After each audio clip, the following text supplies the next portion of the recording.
Hey there, it's so good to see you here. Let's kick things off by giving credit where it's due. You showing up here, that's bloody awesome.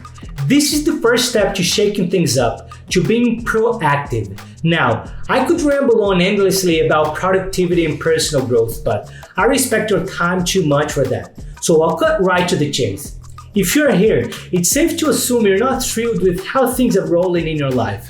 Maybe it's work, maybe it's our relationships, whatever it is. That feeling of discontent is just the tip of the iceberg. See, the anxiety, the frustration, the anger you feel regularly, they're symptoms of your uninspired productivity, not the cause of your low level of satisfaction with whatever it may be. But let me be real clear here. There are no magic bullet or quick fixes here. What we're delving into here are life principles, ones that can overhaul your entire future if given time. Not overnight, not next month, but gradually, over time.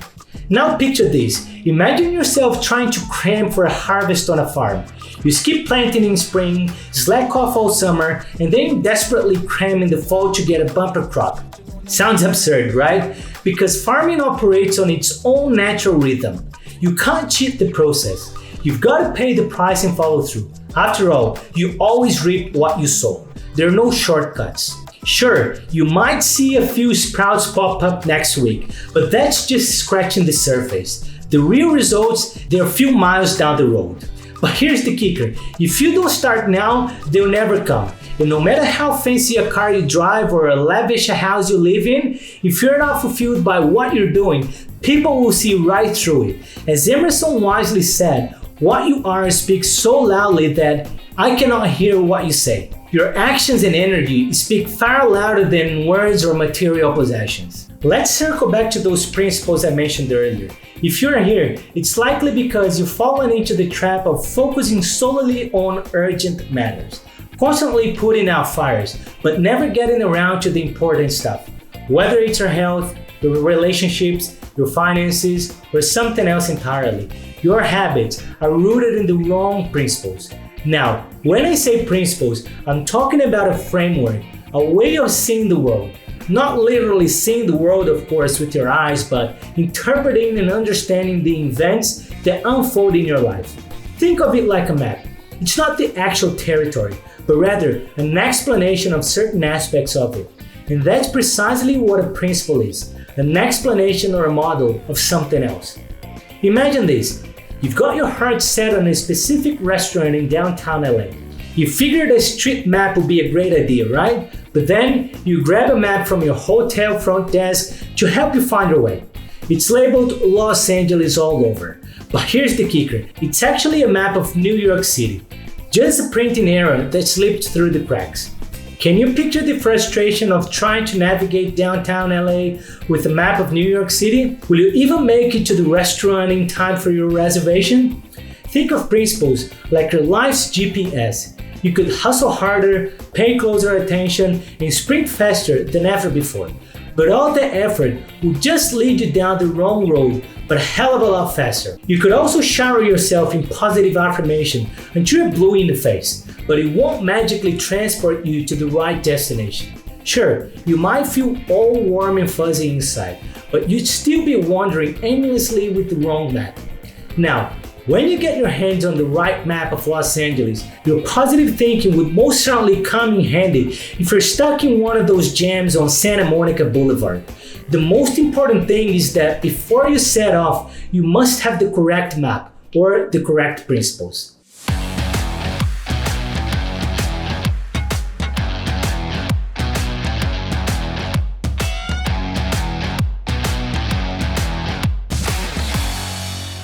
By now, I hope you've realized something crucial. If you're aiming for some minor tweaks, focusing on your attitudes and behaviors might do the trick. But if you're gunning for some serious, life-altering changes, you've got to dig deeper. To paraphrase an old wisdom tale, for every 1,000 folks smacking at the leaves of evil, there's one hacking away at the root. Meaning, if you want real, lasting change, you've got to start off by assessing your principles, the root from which all your attitudes and behaviors sprout. So, today, I'm throwing out a simple but powerful idea for you to chew on. Your thoughts fuel your actions. Your actions become habits. Your habits shape your character. And your character, well, that's what shapes your destiny. Habits, man, they're the real deal in our lives. They're the consistent and often unconscious behaviors that define who we are and what we achieve. Like a cable we weave each day, they're tough to break. But guess what? We can totally rewire our habits, learn new tricks, and ditch the old ones. And I'll say it again, it's not a quick fix. It's a process that requires your utmost commitment. Habits are so important in our lives because they're the sweet spot where knowledge, skill, and desire meet. Knowledge, that's the what. Skill, that's the how. And desire, that's the fire in your belly, the why behind your actions. Now, if you're here to up your productivity game, we're diving deep into all three.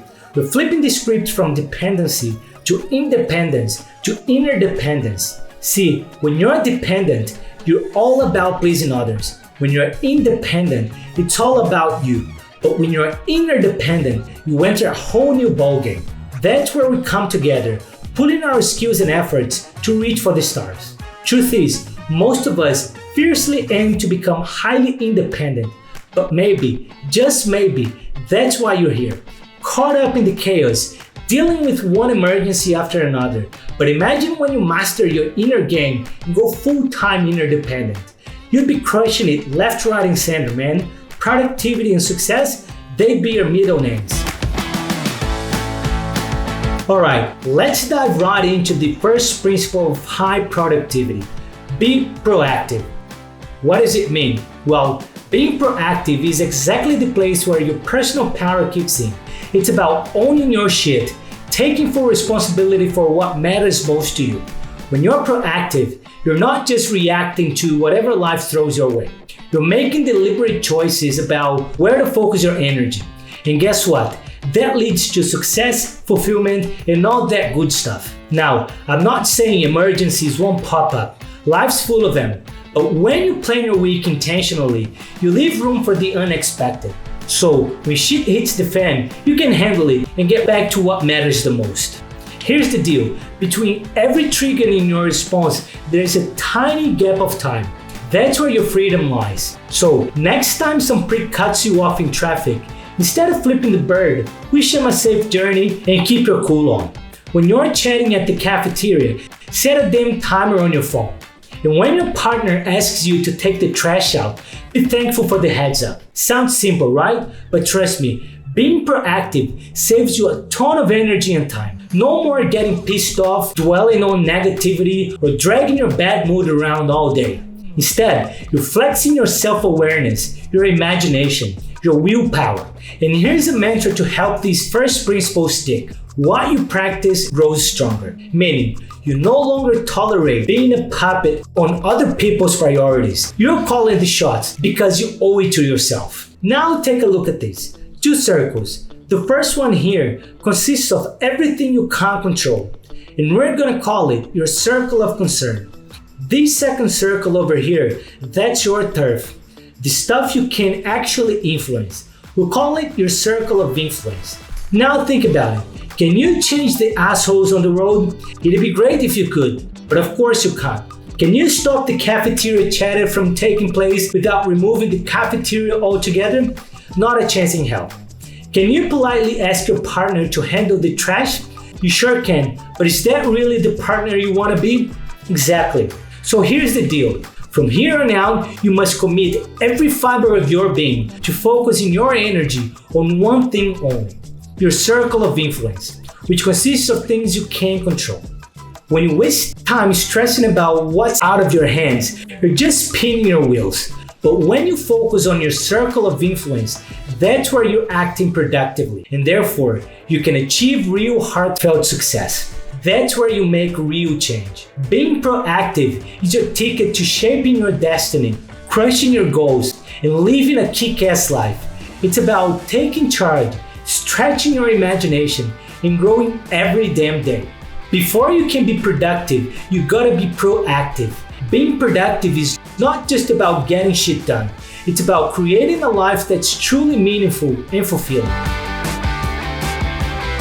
Let's now talk about the second principle of productivity, which is beginning with the end in mind. Before you dive into anything, you need a clear goal. You need to know what the heck you're aiming for. You don't wake up on a random Tuesday and debate between work or a wide week in Vegas. You don't stroll into the office wondering if today is your day to boss up or scrub the toilets. And you sure as hell don't tie the knot without a clue if you're signing up to be the hubby or the handyman. It's ludicrous, right? You gotta envision that epic Vegas getaway with your crew, then make it happen. Set the date, square it with your boss, and wait for the day to roll around. At work, you're laser focused on what needs to go down today, this week, this month, and beyond. Starting with the end in mind gives you clarity, purpose, and a roadmap for the wild ride ahead. You don't need to know every step of the way, but you sure as hell need to know where the hell you're headed. It's about knowing where you're headed and steering your actions in that direction. Now, picture yourself driving at night on a dark road. You can only see so far ahead, but every yard you drive enables your car to light up the next one. You want happiness, but you're constantly whining about life? That's a one-way ticket to nowhere, my friend.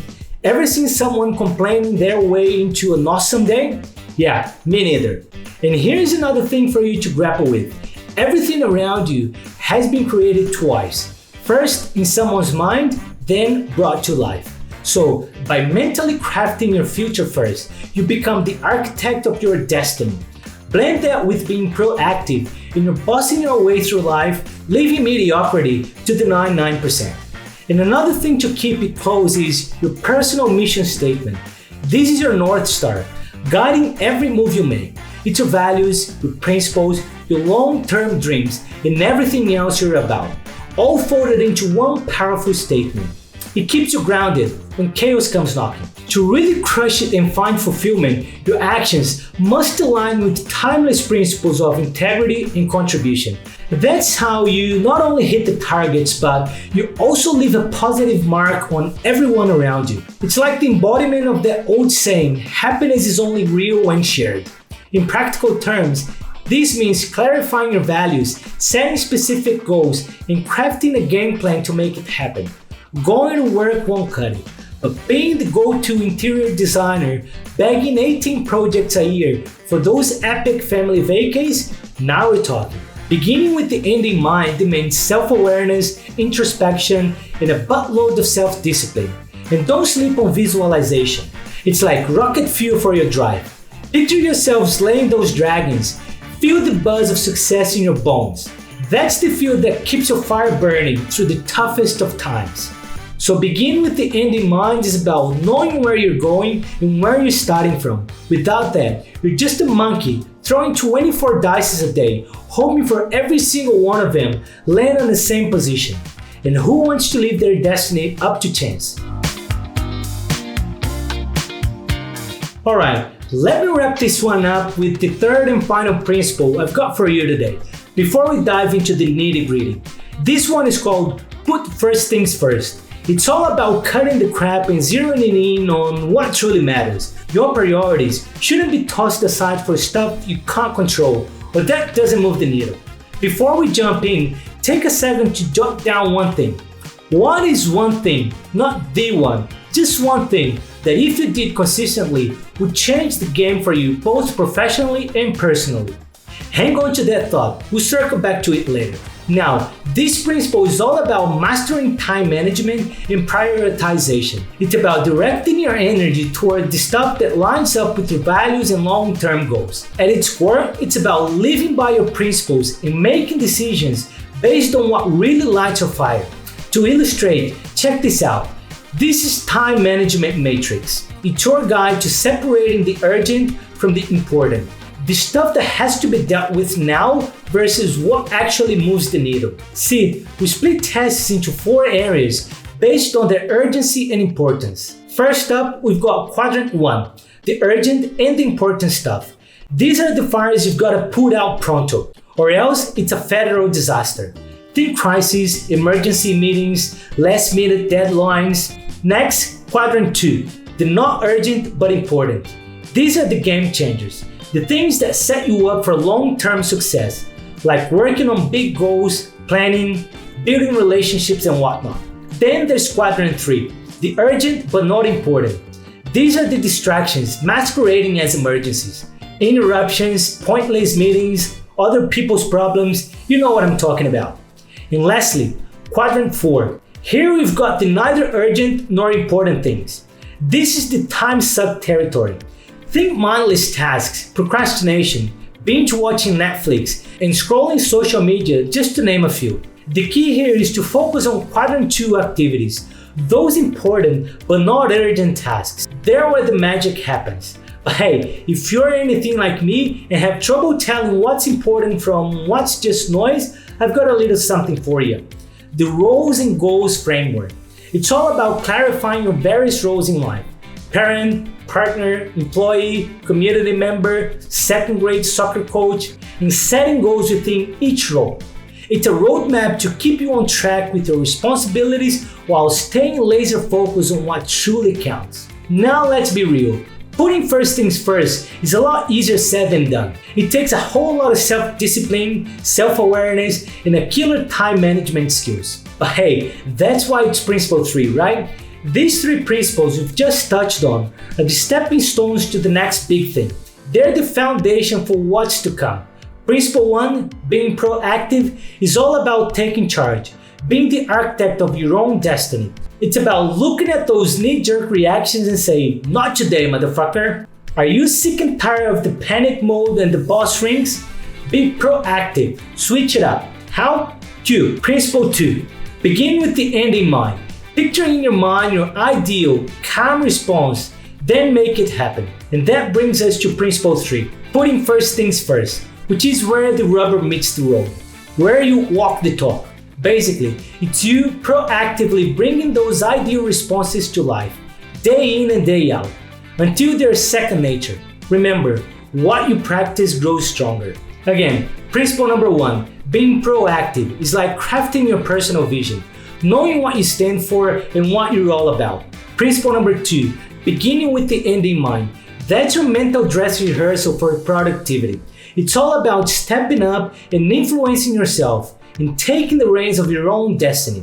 And finally, principle number 3, putting first things first, is all about managing yourself. It's about being the boss of your time and resources. You gotta learn to say no to distractions and to low priority noise. You gotta know when to delegate so you can eventually kick back and find that work-life balance most people talk about. Now, in the real world, putting first things first means getting down and dirty with your daily and weekly planning. It's all about zeroing in on those quadrant 2 activities, the ones that really moves the needle. See the beauty of setting up your week like a boss? It's about taking control of your time and focus on what truly matters. But here's the kicker. All that planning, it ain't worth a dime if you don't stick to it. If you don't show up for yourself and honor your commitments, then you're basically back at square one. Stressed, pissed off, fighting fires left and right. Remember, there's no magic bullet for productivity. It's a grind. It's showing up day in and day out. But here's the upside. The more productive you get, the more you can handle. It's a snowball effect. The better you get, the better off you are. Alright, let's get down to the actual business. I'm not here just to chit chat. I'm here to help you get started and make a change. To make your days, weeks, and heck, your entire life count. So grab a pen and paper or fire up that laptop of yours. At the top, list out all the roles you play in a typical week. Husband, wife, professional, son, daughter, sibling, community member, friend, amateur photographer, guitar lover, basketball coach, whatever floats your boat. Don't leave anything out. Now, beside each role, jot down your vision of what being the absolute best that it entails. Maybe being the best husband consists of taking out the trash every night, whipping up lunch every Sunday, having sex 4 times a week, and buying flowers every Wednesday. You name it. Let your imagination run wild. Or if you're into photography, maybe it's stashing away $100 a month for that piece of gear you've been dreaming about comes Christmas time. Or whisking your family off to some breathtaking spot every month for that bucket shot of yours. Go ahead, dream big. Your only constraint is to stick to quadrant 2 activities, just the important stuff. Now it's time to slot those bad boys into your weekly schedule, Monday through Sunday. Make the most of every minute. Got a 45-minute commute to work? Use it to brush up on your communication skills so you can boss up at work. Trash duty? Marry it with a jog around the block. Just remember, focus on those quadrant 2 activities. That's how you craft a killer schedule that tackles the important stuff, not just the urgent crap. But before you go, I just wanted to thank you for sticking around. And until next time, take care. Cheers!